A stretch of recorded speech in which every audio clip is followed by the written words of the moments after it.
มือสูงค่ะทุกยาขาวแทงในขั้นตอนที่มาสอนแชร์วิดีโอใน YouTube กว่าไว้ใน Facebook นะครับเนาะโดยหันใหญ่เหมือนซึ่งด้วยใน YouTube นะครับเนาะ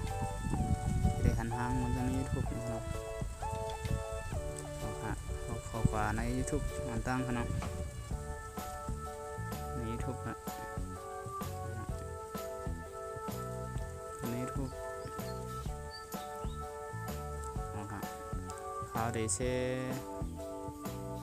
ร์วิดีโอที่เขาได้สร้างขึ้นมาเนาะให้เป็นช่องเขาครับฝากถึงไว้ก็เขาช่างมาหันช่องเขาในชื่อนี้ครับฝากติดตาม Subscribe ก่อนพ้องครับเขาได้แชร์ปุ่มเตียกเขาได้แชร์คลิปอันนี้นะครับเนาะคลิปนี้นะครับนะคลิปสอนปึดลอกลายปึดให้มีคนติดตามใน Facebook นะครับเนาะคลิปอันนี้ครับนะไปซื้อไว้ในเขาหรือเอาลงเลยครับครับหมูแดงเขาได้แชร์คลิปเลยในข้างนอกเขาขามาในนี่ฮะกระดีนี่ครับ3 จุ่มนี่ฮะแจนนี่คำครับเขามาเอามาแชร์ในตั้งแต่สุดกันเนาะมาในเขามาในขณะคัดล็อกลิงก์คัดล็อกชำได้บ่ครับว่าบ่ให้ไหนเอาไหนเขาออกฝากำครับขอสิก่อนออกมานานแล้วเขาไม่ตัวนี้ครับ Google Chrome เนี่ยเนาะเลขเขาฮะก็มาเตรียมหาว่า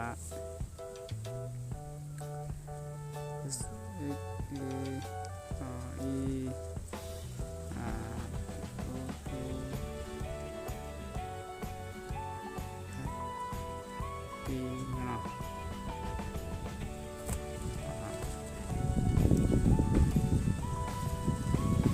ภายในเอาขนมค้นหาครับนี่เมื่อนั้นในเอาในก็เลยครับก็ได้มีหลายเว็บไซต์กับคณะแต่ดีจะแชร์วิดีโอใน YouTube ขึ้นในเฟซ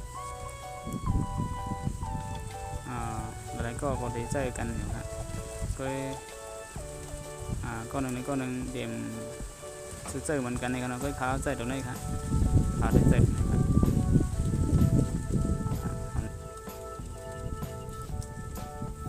บฮะเพราะว่าเขาเมื่อนานในยาวในเอาขาเน็กจะนี่ครับฟังด้วยกันเลยครับเดี๋ยวเราไปซื้ออังกฤษอยู่กันเนาะราคาก่อนเน็กไว้กำครับนี่ครับเน็กไว้กำหนึ่งยาวเน็กไว้ถึงกำหนึ่งเดี๋ยวออกมาให้เขาวางลิงก์ดีนะเขากะขัดลอกออกมาใน YouTube เหมือนกันเนาะเขาวางลิงก์ตรงนั้นครับวางเนาะวางเข้มแบบยาวเน็กตัวนี้ครับเล็กกว่านี่ครับเนาะเตียนเข้มแบบนี้ครับเนาะเล็กกันไหนครับถ้าได้แชร์ขึ้นกับไว้ใน Facebook นะครับเนาะนี่ครับไปกันครับเน็ตพอแห้งครับนะเอาครับมาในเดย์ไลน์แชร์ได้กว่ามันเด้งเขาจะแชร์คลิปควรอันหรือเฟซกันค่ะเนาะนั่นเด้ที่เป็นตีเขาเคยเตรียมข้อความว่าคลิปอันไหนมัน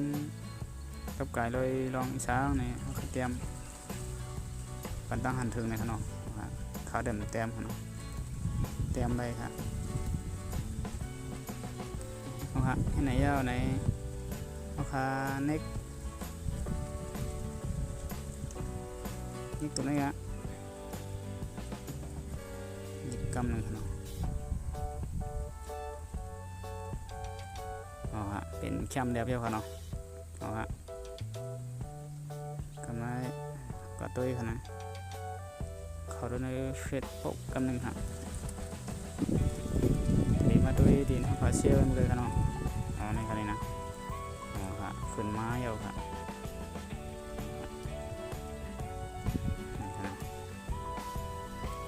จะได้หันเยอะๆที่ไหนครับเนาะเพราะว่าเชยโยเดมันเดี่ยมหันหางเดี่ยมมันไหนครับนะเอาครับจำเจอกันด้วยครับเนาะก็ว่าอะไรเสริมวิดีโอข่าวในซึ้งอย่าลืมติ๊ก subscribe อำนั้นติดตามและติ๊กบันบ้าหิงกำลังอ่อนหิมนั่นเสกำขา